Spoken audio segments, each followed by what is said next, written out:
Good morning all. ఈరోజు ఈనాడు పేపర్లోని news analysis ఒకసారి చూసినట్లయితే మెయిన్ హెడ్డింగ్, పాక్ కాళ్ల బేరానికి వచ్చింది, ఆ దేశం గుండెపైనే కుట్టాం, ఉగ్ర సౌదాలనే కాదు వారి నైతిక స్థైర్యాన్ని కూల్చేశాం, భారత్ దాడులను తట్టుకోలేక దిగొచ్చారు, ఇప్పుడిస్తున్నది విరామమే, వారి వైఖరి చూశాక తదుపరి కార్యాచరణ, ఉగ్రవాదం ఆక్రమిత కాశ్మీర్ పై మాత్రమే చర్చలు ఉగ్రవాదం ఆక్రమిత కాశ్మీర్ పై మాత్రమే చర్చలు, సింధూరం తుడిచిన పరిణామం ఏంటో ముష్కరులకు తెలిసి వచ్చింది. సో ఇది నిన్న ప్రైమ్ మినిస్టర్ ఇచ్చిన మెసేజ్, అంటే జాతిని ఉద్దేశించి మాట్లాడిన సందర్భంగా పాక్ కాళ్ళ బేరానికి వచ్చింది, సో ఆ దేశం గుండెపైనే కొట్టాం, సో ఉగ్ర సౌదాలనే కాదు వారి నైతిక స్థైర్యాన్ని కూడా దెబ్బతీశామని చెప్పి ఈ ప్రైమ్ మినిస్టర్ నిన్న చెప్పడం జరిగింది. ముఖ్యంగా కాల్పుల విరమణ ఒప్పందం అనేది ఆ దేశం నుంచి వచ్చిన ప్రతిపాదన అని చెప్పి ముఖ్యంగా చెప్పడం జరిగింది. అంటే ఆ దేశం చాలా భయపడింది, ఎందుకంటే భారతదేశ శక్తి సామర్థ్యాలను, అంటే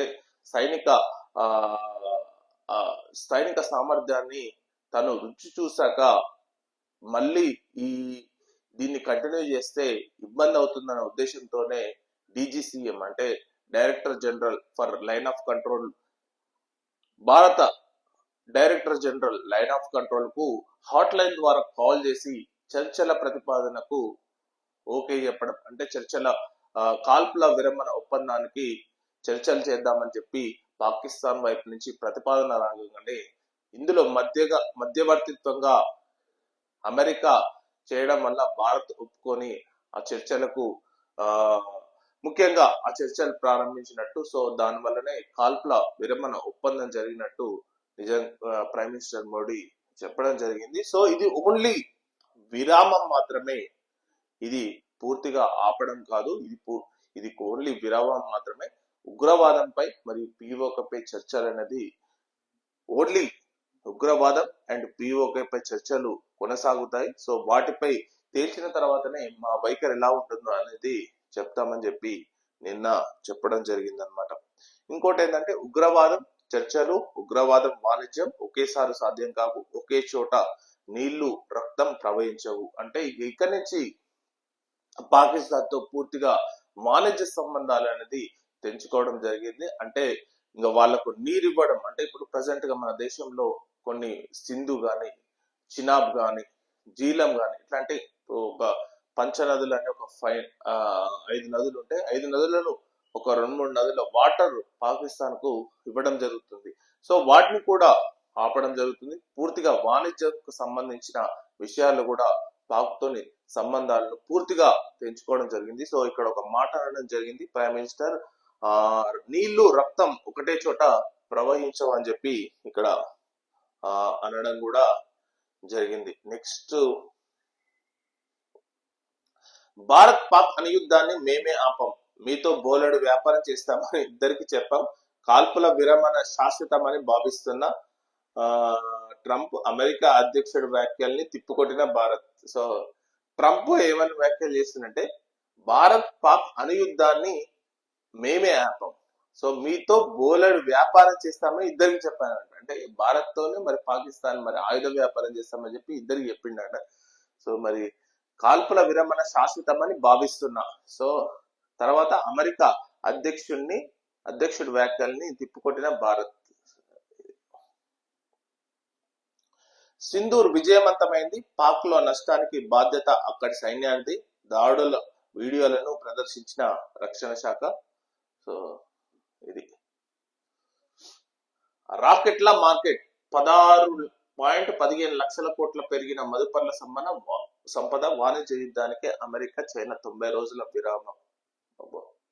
so America China trade war అనేది కొనసాగుంది, అంటే ఆల్మోస్ట్ 245% ట్యాక్స్ విధించడం జరిగింది అనమాట అమెరికా చైనా పైన. సో వాళ్ళు కూడా ప్రతిగా 135 ట్యాక్స్ విధించడం జరిగింది. అంటే ఒక పర్టికులర్ గా రెండు బలమైన ఆర్థిక వ్యవస్థల మధ్య ట్రేడ్ వార్ అనేది చాలా మంది ఇన్వెస్టర్స్ కు చాలా లాస్ కలిగించిన నేపథ్యంలో అమెరికా దీన్ని తగ్గిస్తూ, ట్రేడ్ వార్ ను తగ్గిస్తూ వాళ్ళకు తగ్గి 245% 30% తీసుకురావడం వల్ల మార్కెట్స్ అనేవి ఇమీడియట్ గా పుంజుకోవడం జరిగింది. అందుకని దాదాపు 16 లక్షల కోట్లు పెరిగిందని చెప్పి ఒక వార్త అయితే ఇవ్వడం జరిగింది. నెక్స్ట్ ఇన్నింగ్స్ ముగిసింది టెస్టులకు కోహ్లీ వీడ్కోలు. సో 68 టెస్టుల్లో 40 విజయాలు 11 డ్రాలతో అత్యంత విజయవంతమైన భారత్ కెప్టెన్ గా నిలిచాడు. కోహ్లీ బ్యాటర్ గా 123 మ్యాచ్ల్లో 30 శతకాలు 46.85 సగటుతో 9230 పరుగులు చేశాడు. నిన్న అనూహ్యంగా యాక్చువల్ ఏంటంటే మొన్న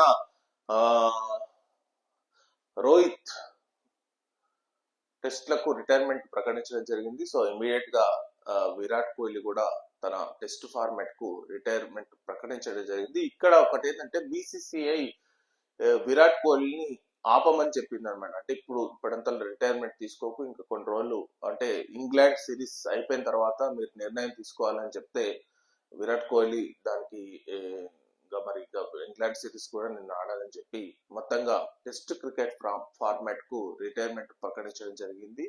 సో నిజంగా విరాట్ కోహ్లీ ఒక లెజెండరీ, అంటే ఒక క్రికెట్ లో భారత హిస్టరీ క్రికెట్ లో ఒక లెజెండరీ క్రికెటర్ అని చెప్పాలి. ఎందుకంటే చాలా విజయాలు విరాట్ కోహ్లీ తన ఒక్క ఒంటి చేత్తో విజయాలను భారత్ కు ఎన్నో చూపించాడు. సో ఉజ్వలమైన ఇన్నింగ్స్ అన్నమాట, ఒక గొప్ప శకానికి తెరపడింది. మేటి బ్యాటర్, స్ఫూర్తిదాయకమైన కెప్టెన్, ఉరిమే ఉత్సాహంతో మైదానమంతా చైతన్యాన్ని నింపే పోరాట యోధుడు విరాట్ కోహ్లీని ఇక మనం తెల్ల జెర్సీలో చూడలేమని చెప్పి ఇక్కడ వార్త అయితే ఇవ్వడం జరిగింది.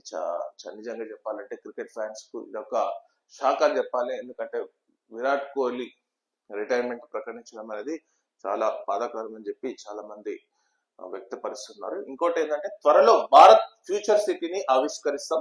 ఐటీ సంస్థల కొత్త క్యాంపస్లన్నీ హైదరాబాద్ లోనే. రాష్ట్రానికి 16 నెలల్లో 3 లక్షల కోట్ల పెట్టుబడులు. సొనాటా సాఫ్ట్వేర్ నూతన కార్యాలయ ప్రారంభోత్సవంలో CM Revanth Reddy. IT hub గా ఉన్న తెలంగాణను ప్రపంచ ఐటీ సంస్థల చిరునామాగా మార్చాం. దాంతో మైక్రోసాఫ్ట్, విప్రో, అమెజాన్ వంటి మేటి ఐటీ సంస్థలు కొత్త క్యాంపస్లు, జీసీసీలు హైదరాబాద్ కు తరలి వస్తున్నాయి. కృత్రిమ మేధ నగరం, స్కిల్ యూనివర్సిటీలతో కూడిన భారత్ ఫ్యూచర్ సిటీని త్వరలో ఆవిష్కరిస్తున్నాం. అంటే రేవంత్ రెడ్డి గారు త్వరలో ఫ్యూచర్ సిటీని ఆవిష్కరించడం జరుగుతుంది. సో ఆ ఆవిష్కరణలో భాగంగా సో ప్రపంచానికి సంబంధించిన కొత్త కొత్త సంస్థలన్నీ ఆ ఫ్యూచర్ సిటీలో పెట్టుబడులు పెడుతున్నట్టు రేవంత్ రెడ్డి గారు చెప్తున్నారు. సో